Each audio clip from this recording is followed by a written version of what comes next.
আর পাকিস্তানকে আমরা চূর্ণ বিচ্ছিন্ন করব। যদি কেউ হিন্দু রাষ্ট্রে থাকতে চায় সে নেপালে যেতে পারে, ভারতবর্ষে থাকতে হলে সেকুলার হয়ে থাকতে হবে। ভারতবর্ষে হিন্দু মুসলিম করে এখানের ঐক্যটাকে নষ্ট कोई नहीं यहाँ से निकलेगा। इस धरती पे जो जन्म लिया है वो इसी धरती पे मरेगा और यहीं पे रहेगा। হিন্দু মুসলমান শিখ খ্রিস্টান সবাই হাতে হাত মিলিয়ে ভারতবর্ষে আছি, ভারতবর্ষে থাকবো, এটা আমাদের দেশ। পাকিস্তানি ঝান্ডাগুলো দেখতাম এবং আমরা দেখতাম যে পাকিস্তানি জিন্দাবাদ যারা স্লোগান দিত, আমাদের তো মনে হচ্ছে এই সব সমস্ত কিছু আরএসএস এর ক্যাডার দ্বারাই করানো হতো। 5 বছর অন্তর অন্তর আপনাদের হাতে আছে, আপনারা ছুঁড়ে ফেলে দিন। সংবিধানে লেখা আছে সেকুলার। যদি কেউ ইসলামিক রাষ্ট্রে থাকতে চায় সে পাকিস্তান বা আফগানিস্তানে যেতে পারে। যদি কেউ হিন্দু রাষ্ট্রে থাকতে চায় সে নেপালে যেতে পারে। ভারতবর্ষে থাকতে হলে সেকুলার হয়ে থাকতে হবে। সেকুলারিজমের বিরুদ্ধে যারা কথা বলছে তারা সংবিধানের বিরুদ্ধে কথা বলছে, তারা আইন ভাঙছে। তাদের রাস্তা ইদার জেলে কিংবা দেশের বাইরে। ভারতবর্ষ সেকুলার ছিল, আছে এবং থাকবে। হিন্দু মুসলমানের মধ্যে ঐক্য রেখে আমরা সন্ত্রাসবাদের বিরুদ্ধে লড়াই করব। আমরা লড়াই করব এই হিন্দু মুসলমানের মধ্যে ঐক্য রাখার মধ্যে দিয়ে। আমাদের লড়াই পাকিস্তানের সাথে, আমাদের লড়াই জঙ্গিদের বিরুদ্ধে। আমাদের লড়াই হিন্দু মুসলমানের মধ্যে নয়। ভারতীয়দের সাথে ভারতীয়দের লড়িয়ে আমরা দেশের কোনো মঙ্গল করছি না। না না না, সন্ত্রাসবাদের কোনো ধর্ম নেই। দাঙ্গাবাজদের কোনো ধর্ম হয় না। দাঙ্গাবাজরা শুধু দাঙ্গাবাজ হয়। खतरे में नहीं है, खतरे में बोल करके पूरे हिंदुस्तान को बर्बाद करने की कोशिश की जा रही है। कौन खतरे में है? हम तो नहीं ऐसा महसूस करते हैं कि हिंदू से मुसलमान खतरे में, मुसलमान से हिंदू खतरे में है। हम लोग सब भाई भाई हैं और हिंदुस्तान में सभी लोग मिलजुल कर एक साथ रहते हैं। किसी को किसी से कोई खतरा नहीं है। बीजेपी से सबको खतरा है। सेकुलर है बाहर निकल जाओ भारत से। कोई बाहर नहीं निकलेगा। हिंदुस्तान सभी का है, सबका है। ये हिंदुस्तान सबका है, कोई नहीं यहाँ से निकलेगा। इस धरती पे जो जन्म लिया है वो इसी धरती पे मरेगा और यहीं पे रहेगा।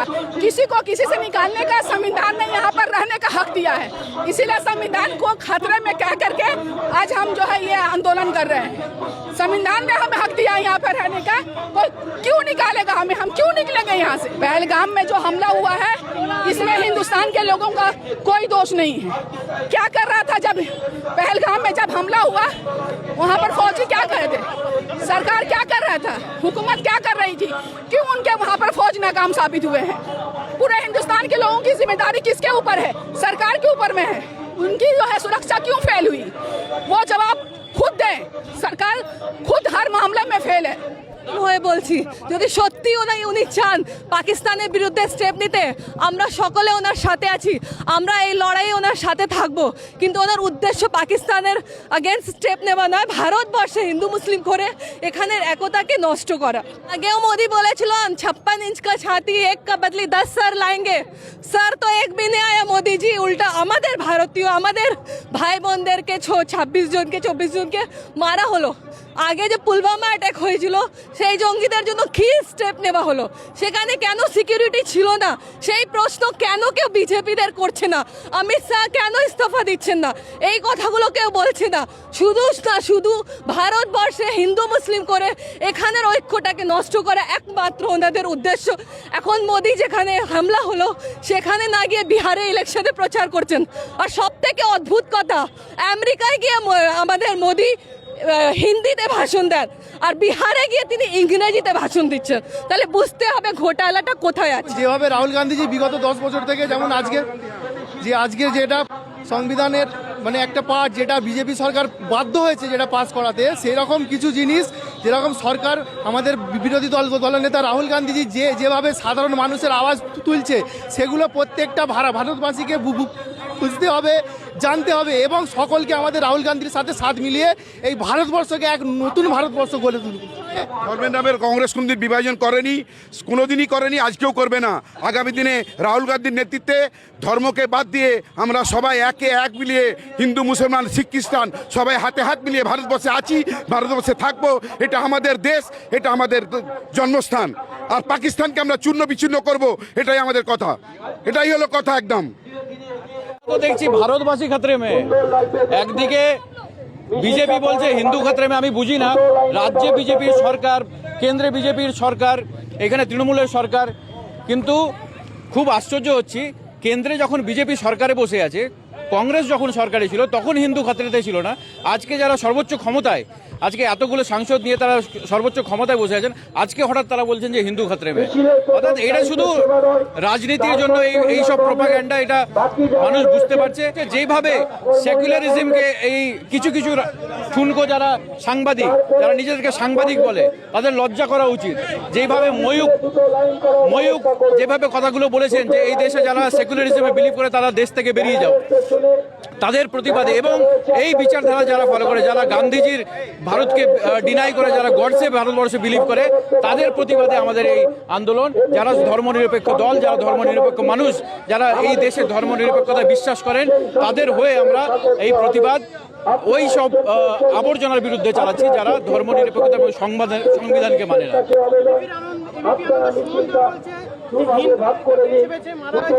যারা বলছে ধর্ম তারা নিছক সুমন দা একজন সিনিয়র জার্নালিস্ট, কিন্তু খুব দুঃখ হয় যে যেখানকার ঘটনা তিনি বলছেন কাশ্মীরে, সেখানে একজন মুসলমানও তো মারা গেছে। সেখানে হিন্দু পর্যটককে বাঁচাতে গিয়ে একজন মুসলমান মারা গেছে, এবং সেই হিন্দু ভাইদের বদলা নিতে গিয়ে আমাদের নদিয়ার একটা ছেলে প্যারামিলিটারি যিনি ছিলেন ঝন্টু আলী শেখ, সে নিজের প্রাণ দিয়েছে। খুব আশ্চর্য লাগলো, যারা দেশভক্তির কথা বারবার গলা ফাটায় বিজেপির তরফ থেকে যারা নেতারা আছেন, এই সুকান্ত মজুমদার বিজেপির রাজ্য সভাপতি সেই এলাকায় মজুদ ছিলেন, কিন্তু যারা দেশভক্তির কথা বলেন তিনি দু পা হেঁটে সেই নদিয়ার আমাদের যিনি শহীদ হলেন ঝন্টু আলী শেখের বাড়ি যেতে পারলেন না।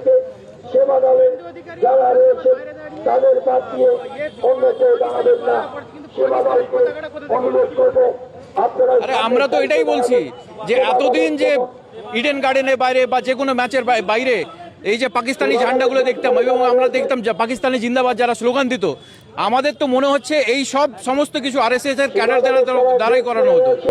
আমরা জানি না কোথায় মার্কেটে পাকিস্তানি ঝান্ডা পাওয়া যাচ্ছে, শুভেন্দু অধিকারী কোথায় থেকে 26খানা পতাকা নিয়ে চলে এলেন। এবং কালকেই আমরা দেখলাম আরেকটা নতুন ঘটনা, যেখানে দুজন ধরা পড়লো পাকিস্তানি ঝান্ডা লাগাতে গিয়ে। সে নাকি পরে গিয়ে বলতো যে পাকিস্তানি জিন্দাবাদ। তারা কারা? তারা হচ্ছে সেই আরএসএস এর এজেন্ট। অর্থাৎ তারা এটা দীর্ঘদিন ধরে চালিয়ে আসছে, হয়তো মানুষের সামনে, মানুষের প্রকাশ্যে এখন আসছে। সব ধর্মের লোকেরাই এখানে থাকে, বুঝেছেন? আমাদের পশ্চিম বাংলাতে সব রকম হিন্দু, শিখ, ইসাই সব।